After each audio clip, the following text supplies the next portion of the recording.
This war has been going on for 75 years. Israel initiated it in 1948 by ethnically cleansing 750,000 people. Sorry, sir, but if you want the context for October 7th, it's actually radical Islam. And if you want the context of the so-called context, meaning 1948, it's radical Islam.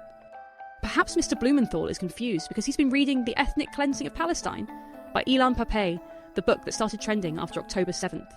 The same book whose author famously stated that, as a historian, he's not a truth seeker. He just wants to push his ideology. This couldn't be more obvious because the book has it upside down.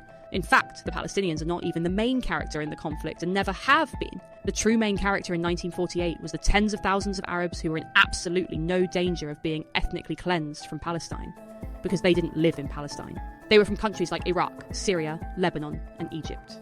And they came to Palestine because they were so unhinged about a regional state being non-Muslim that they wanted to kill and be killed over it. This is your first hint that ethnic cleansing was not the driver of violence in 1948. But the ethnic cleansing version of history doesn't talk about the Arab invasion part of the story.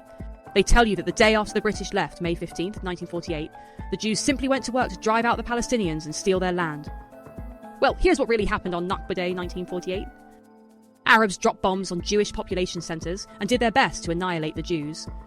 But because their best wasn't good enough, it started being called Catastrophe Day, or the Nakba, and the effort continues. So if anyone is resisting, it's Israel. By the way, you might notice that these newspapers from the 1940s don't refer to Palestinians, only Arabs. That's because the so-called ancient Palestinians didn't call themselves Palestinians until the 1960s. There is no such thing as Palestinian. There are Arabs.